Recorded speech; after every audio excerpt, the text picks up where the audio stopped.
Hello everyone, welcome back to my YouTube channel. So आज जो topic हम start करने जा रहे हैं दैट इज डिस्फेजिया। डिस्फेजिया जो होता है ये इसका मतलब क्या होता है? So dysphagia is the difficulty in swallowing। जब भी कोई चीज हम swallow करते हैं, कोई भी चीज हो सकती है, तो उस टाइम पे हमें swallow करने के अंदर डिफिकल्टी फील होती है। सो उसे ही हम डिस्फेजिया कहते हैं। अगर इसकी जगह हमें अगर पेन फील हो रहा है swallowing के दौरान, देन हम उसे ऑडिनोफेजिया कह देंगे। ओके, सो डिस्फेजिया क्या होता है? Sensation of difficulty in passing solid or liquid from the mouth to the stomach। एक हमें डिफिकल्ट सेंसेशन फील होता है जब भी कोई चीज सॉलिड या फिर लिक्विड, कुछ भी जो चीज हो, उसे हम माउथ से स्टमक के अंदर जब पास करते हैं, उस टाइम पे हमें जो डिफिकल्टी का जो सेंसेशन फील होता है that is dysphagia. Okay, dysphagia जो है ये कोई बीमारी नहीं होती, ये सिर्फ एक सिम्टम होता है। किसी भी बीमारी का एक सिम्टम होता है, ये कोई बीमारी नहीं होती है। ओके, फिर हम डिस्फेजिया को 2 पार्ट्स में डिवाइड करते हैं। ये कॉजेज के बेसिस पे हमने डिवाइड किया है कि ओरोफेरेंजियल डिस्फेजिया हो सकता है या फिर ईसोफेजियल डिस्फेजिया हो सकता है।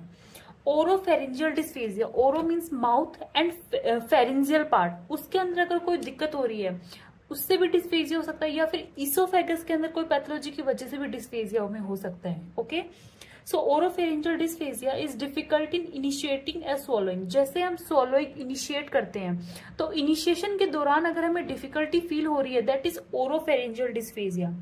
अब swallow तो हमने इजीली कर लिया, बट जैसे ही हमने swallow किया, swallow करने के बाद में हमें ऐसा फील होता है जैसे कि चेस्ट के अंदर जो फूड है वो कहीं ना कहीं स्टिक हो रखा है, ठीक है, या फिर कहीं ना कहीं एक्यूमुलेट हो गया, वो फूड बीच में ऑब्स्ट्रक्ट हो गया किसी भी चीज की वजह से, तो वो ईसोफेजियल डिस्फेजिया होता है। ठीक है, ओरोफेरेंजियल डिस्फेजिया जो होता है इसके अंदर ऑफन विद इसके अंदर नेजल रिगर्जिटेशन भी हो सकता है फूड का, कफिंग भी हो सकती है, चॉकिंग भी हो सकती है, फिर ट्रैकियल एस्पिरेशन भी, मींस लंग्स के अंदर भी अपना जो फूड है वो जा सकता है। ठीक है, सो ये सब चीजें ओरोफेरेंजियल डिस्फेजिया के अंदर देखने को मिलती हैं। अब ओरोफेरेंजियल डिस्फेजिया के कॉजेज की अगर बात करते हैं तो इसके अंदर न्यूरोमस्कुलर डिस्फंक्शन भी हो सकता है या फिर स्ट्रक्चरल कोई पैथोलॉजी भी हो सकती है। जैसे कि अगर न्यूरोमस्कुलर डिसफंक्शन की अगर बात करते हैं, जैसे कि कुछ डिजीज होती हैं, जैसे यहाँ पे हम कुछ डिटेल में इनको नहीं पढ़ेंगे, हम आगे वाले लेक्चर्स के अंदर में हम डिटेल में पढ़ेंगे। जैसे माइस्थीनिया ग्रेविस होती है, पार्किंसन होती है, स्ट्रोक जिसमें ब्रेन के पास सफिशिएंट अमाउंट के अंदर ब्लड नहीं पहुंच पाता, या फिर पालसी हो सकती है जिसमें बल्बर पालसी या शूडो बल्बर पालसी दोनों हो सकती है। ठीक है, फिर हम बात करते हैं कोई स्ट्रक्चरल के अंदर कोई प्रॉब्लम हो रखी होगी, जैसे जेंकस डाइवर्टिकुलम, ये फेरेंजियल पाउच और जेंकस डाइवर्टिकुलम इज ऑलमोस्ट सिमिलर। ये इसके अंदर क्या होता है, जो हमारा फेरेंक्स होता है, फेरेंक्स की जो म्यूकस मेम्ब्रेन होती है वो बाहर की तरफ डाइवर्टिकुलम या पाउच लाइक स्ट्रक्चर में बाहर की तरफ उसके आउटग्रोथ हो जाती है, दैट इज जेंकर डाइवर्टिकुलम और फेरेंजियल पाउच।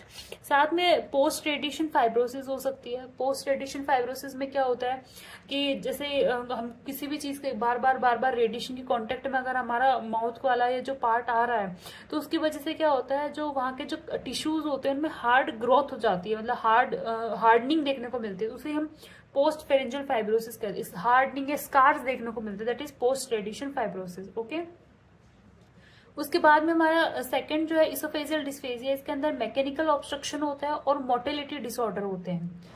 मैकेनिकल ऑब्स्ट्रक्शन की बात करें तो जैसे कि मैकेनिकली वहां पे वो क्या हो जाए, वो जो अपनी ईसोफेगस उसमें कोई ना कोई ऑब्स्ट्रक्शन आ जाए।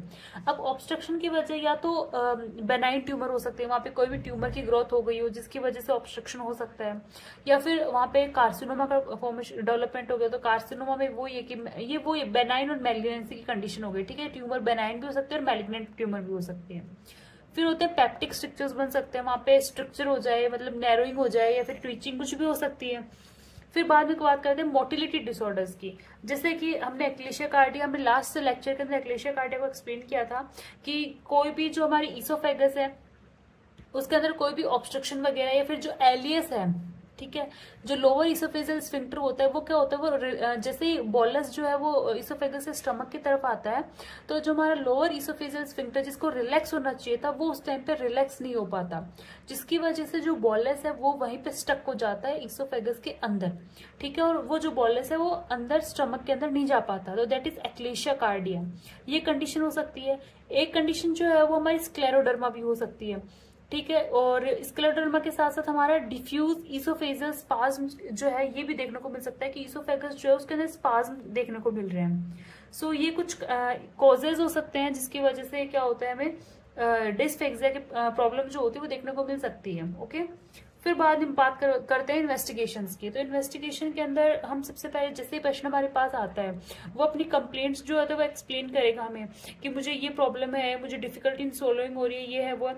तो हम सबसे पहले उसकी जो उसने हिस्ट्री बताई उस हिस्ट्री की तरफ से, और फिर हम उसको क्लिनिकली एग्जामिन करेंगे, उस पेशेंट को एग्जामिनेशन करेंगे उसका, और यही मेन इन्वेस्टिगेशन होती है। ठीक है, उसके बाद में हम और आगे फर्दर हम एंडोस्कोपी करवा सकते हैं, जिसके अंदर एक एंडोस्कोप होता है, उसको जो माउथ के थ्रू अंदर की तरफ इंसर्ट करेंगे, उसके कैमरा लगा होता है, और उससे अंदर क्या कंडीशन चल रही है, कोई ऑब्स्ट्रक्शन वगैरह तो नहीं है, ये सब चीजें देखने को मिल सकती हैं।